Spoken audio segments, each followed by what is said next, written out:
இது ஃபேமஸ் கோயில். ஊர் பேர் என்னவோ அந்த ஊர் பேர் தான் இந்த கோயிலுக்கு பேர். அது என்ன கோயில்ன்றது கண்டுபிடிச்சி சொல்லுங்க பார்க்கலாம்.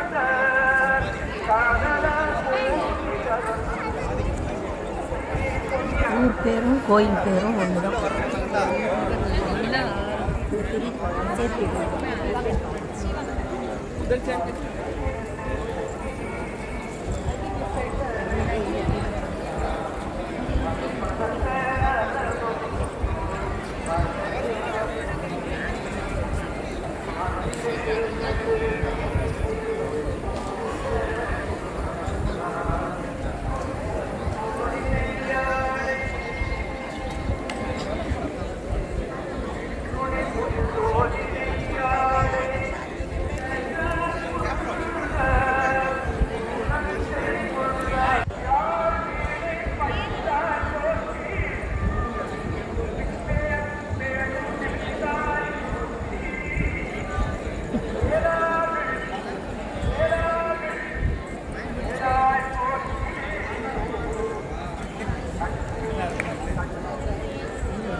ஓகே, இது கோயம்புத்தூரில் ஈஷா மையம்.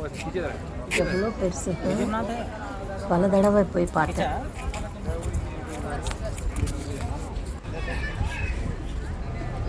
பல ஆங்கிளில் எடுத்தேன் நான் வீடியோஸு, நிறைய எடுத்தேன் பல ஆங்கிளில்.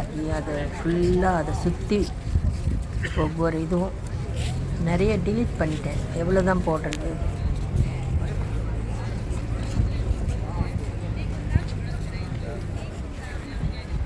நினச்ச அளவு கூட்டம் இல்லை, வெயில் வேறு. ஓகே. இது கோயம்புத்தூரில் மியூசியம். நான் எந்த ஊரில் போனாலும் ஏதாவது மியூசியம், ஜூ, அது மாதிரி அங்கே என்ன ஃபேமஸ் அதை பார்க்கணுன்னு ஆசைப்படுவேன். சரி, கோயம்புத்தூரில் மியூசியம் இருக்கான்னா இதை காட்டினாங்க. ரொம்ப சின்னது தான், அண்டர் கிரவுண்டில் இருக்கிற மாதிரி இருக்குது. சரி, ஏதோ ஒன்று வீடியோவுக்கு எடுத்த மாதிரி இருக்குமேனு. நம்ம ஊர் மியூசியம், சென்னை மியூசியம் எவ்வளோ பெருசு. சென்னையில் மியூசியம் பார்க்க வேண்டிய மியூசியம் தான். அப்புறம் ஹைதராபாத்தில் மியூசியம் சூப்பர். புறா முட்டை 2 இருந்துச்சு. நான் எடுத்து இங்கே வச்சேன். அதில் ஒன்று அப்படியே பாருங்கள், முட்டையிலேருந்து குஞ்சு பொரிச்சிடுச்சு. இப்போ இது நான் என்ன தான் பண்ணுறது ஒன்றும் புரியல. இப்போ இந்த குஞ்சு பொரிச்சிடுச்சு இது. இப்போ இது என்ன செய்கிறது? என்னடா இது குஞ்சு இது இருக்குன்னு நினச்சா 2 முட்டையில் 1 முட்டை அதை குஞ்சு பொரிச்சிட்டு இப்போ இந்த குட்டி இப்படி இருக்குது.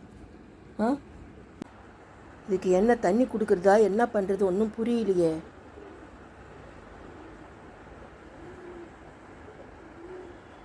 தானாக குஞ்சு பொரிச்சிட்ருக்கு. முட்டையை தனியாக வச்சா முட்டையிலேருந்து குஞ்சு வந்துருச்சு. இப்போ பிறந்த குட்டி பாருங்கள். இதுக்கு என்ன செய்ய தெரியல. தண்ணி வச்சேன், இதுக்கப்புறம் எப்படி என்ன பண்ணுறது?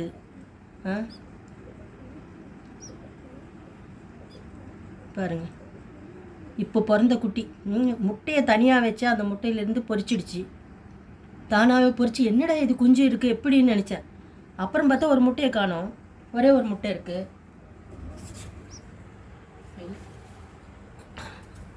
பாருங்கள், இந்த முட்டையும் இன்னொரு முட்டையும் சேர்த்து 2 முட்டை. அந்த முட்டையிலேருந்து அது குஞ்சு பொரிச்சிச்சு. இப்போ இந்த முட்டை ஒன்று இருக்குது, இது குஞ்சு பொரிச்சிடுமோ என்னன்னு தெரியலையே.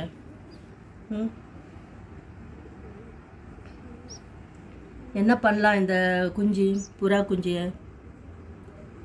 என்ன செய்யலாம் சொல்லுங்கள். இதுக்கு எப்படி தீனி ஏதாவது கொடுத்து இது கொஞ்சம் வளர்த்து விடலாமா? இல்லை எல்லாம் பால்கனியில் ஒரு பெரிய அதுக்கு குடும்பமே இருக்குது. நிறைய புறாங்க வந்து அங்கே கூடு கட்டிக்குது, முட்டை போடுது, குஞ்சு பொரிக்குது. இதே வேலையாக போச்சு இந்த புறாவுக்கு. அதில் இருந்து இந்த 2 முட்டையை எடுத்துட்டா குஞ்சு பொரிக்காமல் இருக்கும், உற்பத்தி அதிகமாக இருக்காதுன்னு நினச்சேன். கடைசியில் பார்த்தா அப்படி தனியாக எடுத்து வச்சு முட்டையிலிருந்தே குஞ்சு பொரிச்சிச்சு. பார்த்தீங்களா இயற்கை என்ன பண்ணுதுன்ட்டு. ஊர்ந்து ஊர்ந்து போகுது, என்ன பண்ணுறது ஒன்றும் புரியல. பாருங்கள், இதுக்கு தீனிக்கு என்ன செய்கிறது? கொஞ்சம் தண்ணி வச்சேன், குடிச்சிடு. இப்போ தான் காலையில் பிறந்திருக்கு. இது பாருங்கள் இந்த லெவலில் இருக்குது. என்ன பண்ணணும் ஏது பண்ணணும் ஒன்றும் புரியாத லெவலில் இருக்குது.